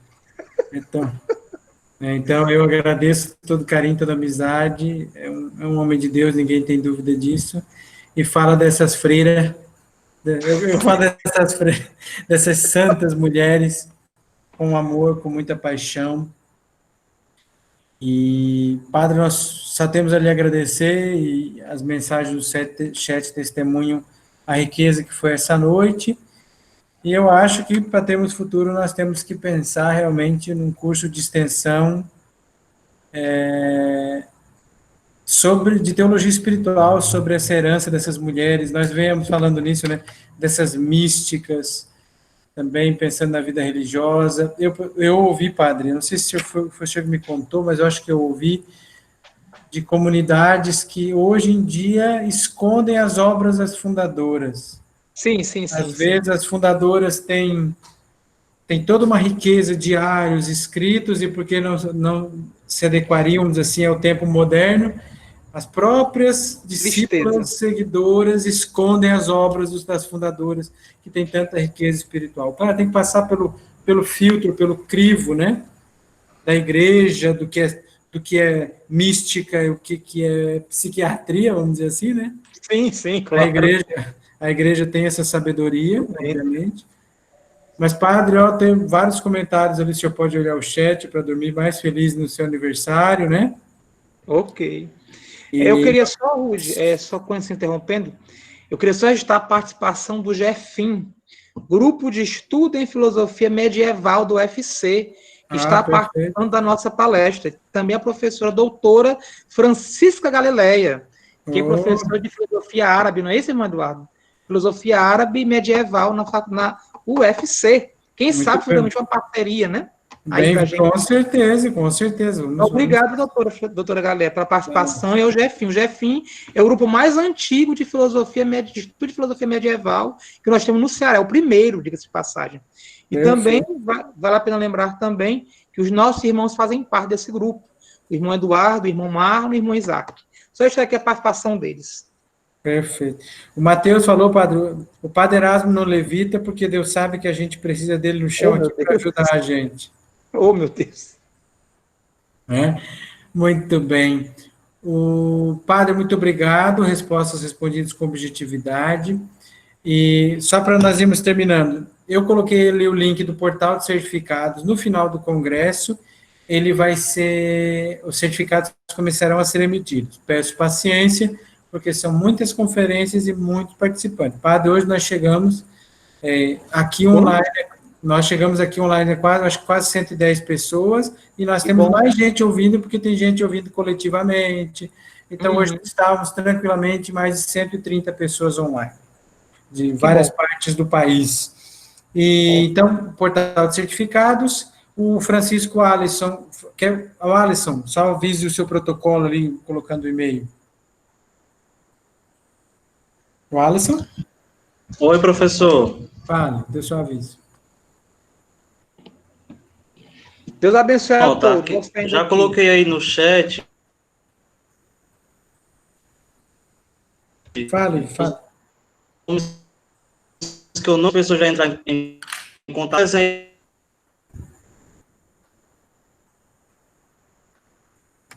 Colocar a presença. Senão. O Alisson, a sua ligação está falhando. Professor? A sua ligação falhou. Pronto, desculpa. Então, novamente, já coloquei todos os nomes no chat daqueles que eu não consegui identificar a presença. Então, caso você que está aqui presente viu seu nome lá, entre em contato comigo por aquele e-mail para que eu possa colocar a sua presença. Os demais que eu não coloquei o nome não precisam entrar em contato comigo. Já foram devidamente colocados a presença dessas pessoas. Ô, Alisson, a Shirley e mais um, acho que, não lembro o nome, eles não puderam falar, a irmã Dulce também, não fizeram inscrição antes, então eles vão passar o nome completo, o CPF e o e-mail. Eu peço a todos que agora olhem, claro, tem muita gente descobrindo o congresso à medida que ele vai acontecendo. E tem um detalhe, gente, tem um detalhe bem importante. Inscrições. Quando a palestra é de manhã, as inscrições terminam na meia-noite do dia anterior, porque não pode deixar a palestra, a inscrição até na hora da palestra, porque senão nós não podemos receber os links, os e-mails, nós precisamos. Então, se você não se inscreveu em alguma palestra, sabe, se ela for de manhã, a inscrição acabou na meia-noite do dia anterior. E se ela for à noite, a inscrição acaba às 3 horas da tarde. As palestras da noite, 19 horas, a inscrição acaba às 15 horas. Então, eu não estou acessando o link, não está aparecendo, porque a inscrição foi encerrada. Tá bom? Então, se você fizer a inscrição, também vai facilitar o nosso serviço. Claro que alguns vão descobrindo com o tempo, a gente vai tentando ajudar, mas quanto mais gente conseguir se colocar dentro da normalidade, Chile, fique tranquilo, eu sei que a descoberta foi recente, mas assim, digo para todos, ou seja, algumas situações particulares sempre acontecem, não tem problema, só digo que agora, às vezes precisam falar para um amigo, alguma coisa, vão divulgar as palestras que estão vindo, não deixem de dar essas informações sobre os prazos e os horários das inscrições, tá bom? Padre Erasmo, está aí ainda? O Alisson, obrigado. Valeu.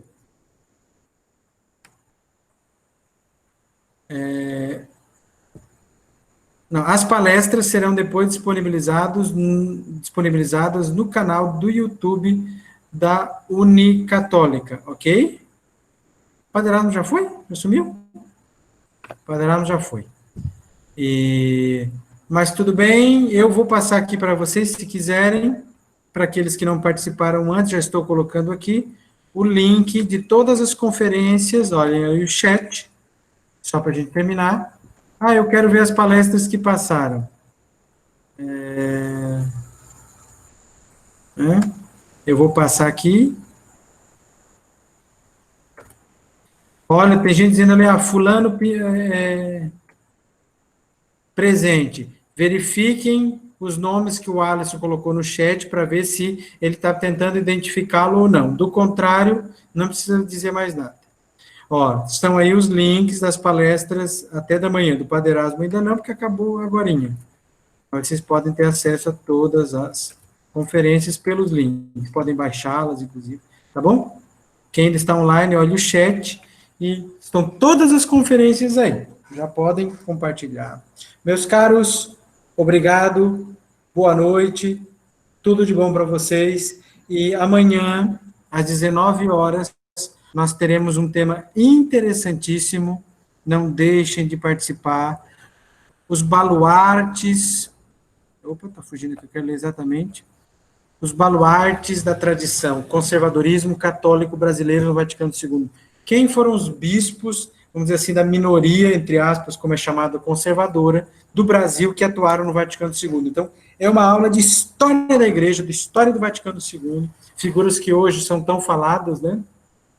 Como Dom Antônio Castro Mário e outras figuras que até hoje ressoam no mundo, no orbe católico, como expoentes de determinada aula no Vaticano II. O palestrante será o Dr. Rodrigo Cop Caldeira, que é professor da PUC de Minas Gerais e que tem um livro sobre isso e que também participou de recente publicação de um grande dicionário sobre o Vaticano II. Até lá, tudo de bom. Até mais, Ruth. Boa noite, obrigada. Boa noite, imagina. Boa noite, obrigada. Boa Boa noite, noite. Ruth. Foi Boa noite, ótimo. Dayana. Boa Muito noite. obrigada. Muito obrigada. Boa noite, boa noite. Tchau, professor. Boa noite. Tchau, Obrigada. Shirley. Tchau.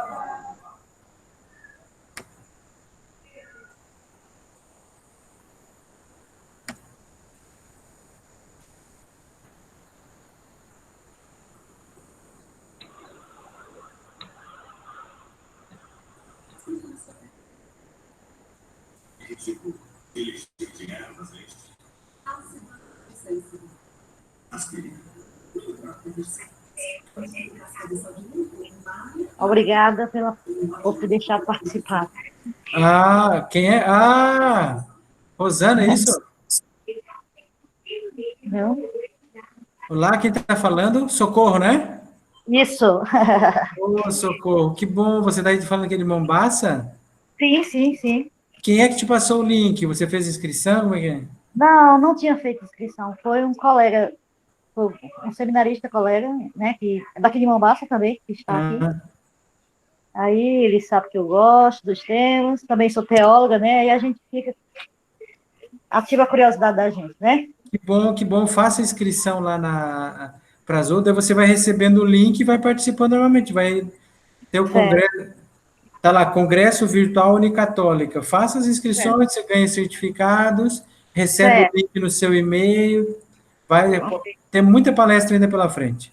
Beleza, obrigada. Valeu, seja sempre bem-vinda, tá bom? Deixa eu cuidar. Tchau, tchau.